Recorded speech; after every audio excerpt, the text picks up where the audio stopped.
नमस्कार मंडळी.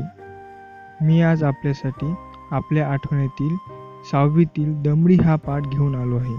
हा पाठ कुसुमावती देशपांडे यांच्या मुळी या कथासंग्रहातील आहे. या पाठात त्यांनी समाजातील एक न गणल्या जाणाऱ्या घटकाच्या जीवनाबद्दल सांगितले आहे. मोलमजुरी करून जगणाऱ्या एका मुलीचे जीवन अत्यंत हृदयस्पर्शी रीतीने तिच्या स्वप्नात जाऊन मांडले आहे. दमडी. 2:30-3 वाजण्याची वेळ. वाडीच्या बाजारात कोपऱ्यावर एक सार्वजनिक नळ होता व त्याच्या पलीकडे एक चिंचेचे विस्तीर्ण झाड होते. त्याच्या खाली दमडी निजली होती. त्या झाडाच्या वाकड्या तिकड्या पसरलेल्या जीर्ण मुळ्यावर तिने डोके ठेवले होते. धुळीने धुसर झालेल्या तिच्या झिपऱ्या कपाळावरून गालावर लोंबल्या होत्या. झाकल्या डोळ्यांच्या पापण्यांचे केस असूनही दिसत नव्हते.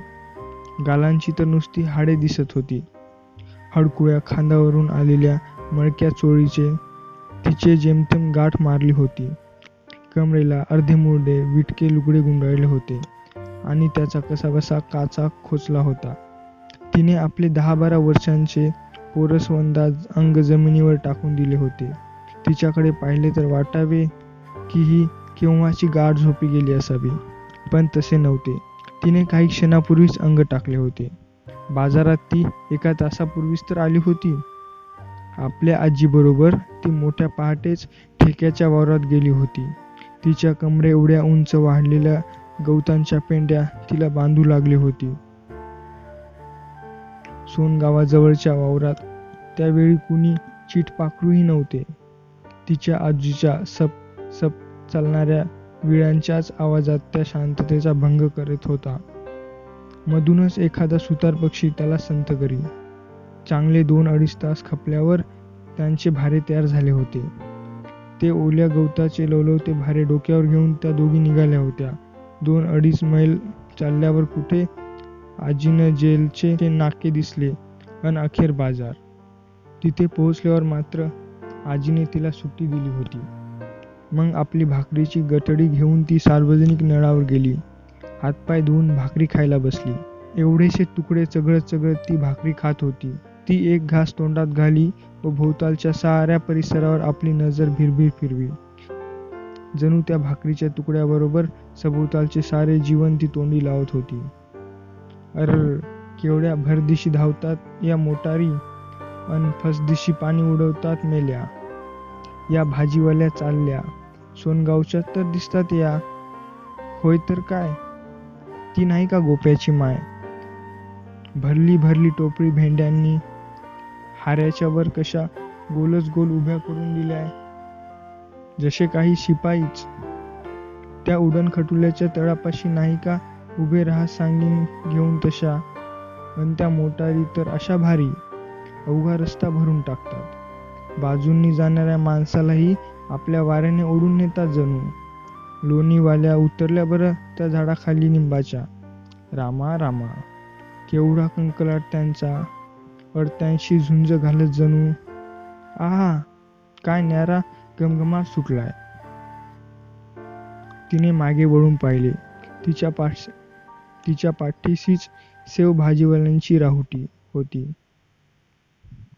सेवेचा असा चरचरीत घाणा घातला होता त्याने. दमडीच्या भाकरीचा घास हातातच राहिला.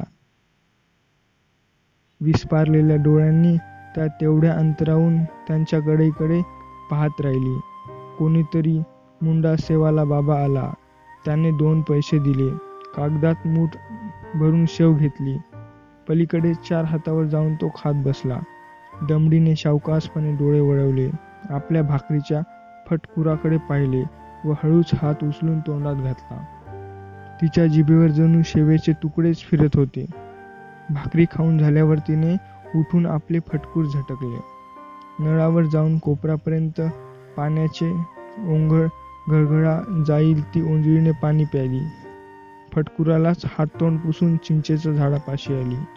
मग तेच फटकूर चुंबडीसारखे उशाशी घेऊन झाडांच्या मुळावर डोके ठेवून झोपली. 5 मिनिटातच तिला भोवतालच्या जगाचा विसर पडला आणि ती स्वप्नाच्या जगात शिरली.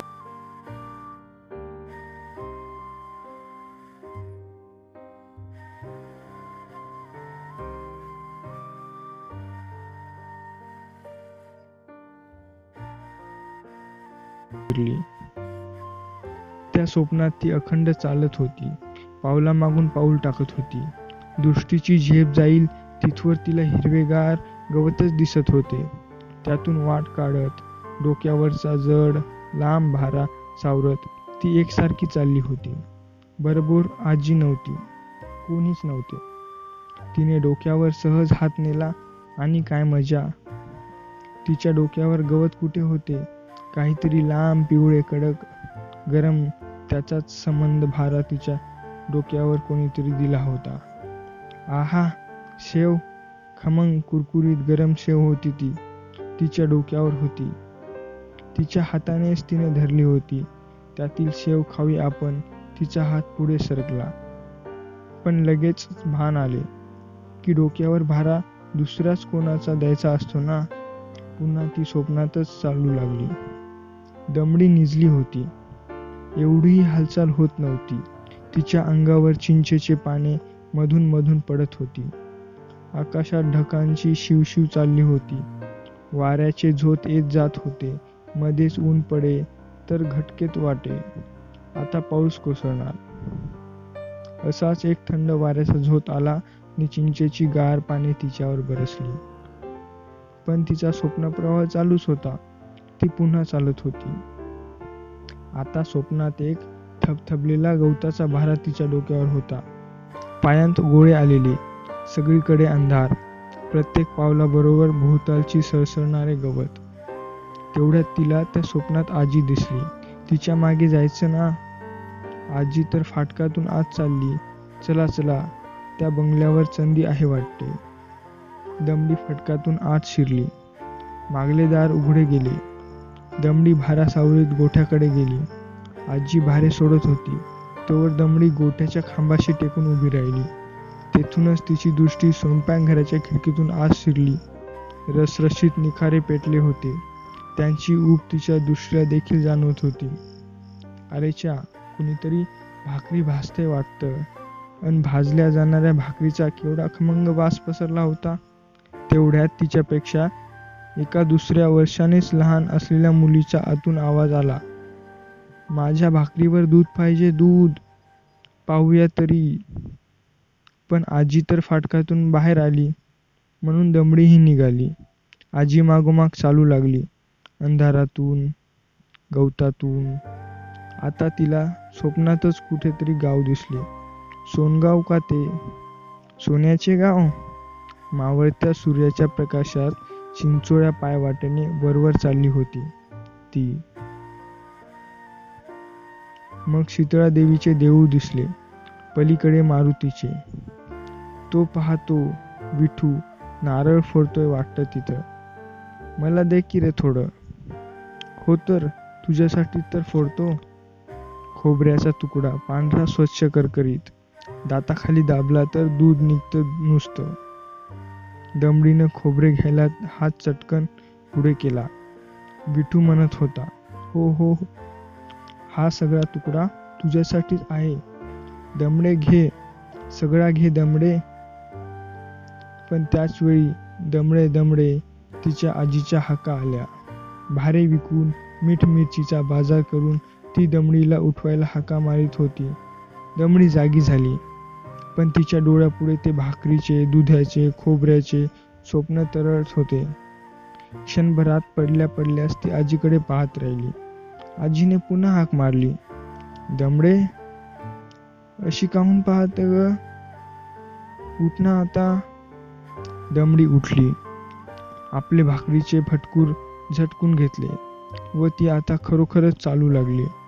शेवेचा खमंग वास घेत बाजारात रस्ता तोडू लागली. दमडीचा चालता जीव तो. असाच पुढल्या बाजारी चालता येईल व त्या पुढल्या बाजारी आणि त्याच्या पुढल्याही.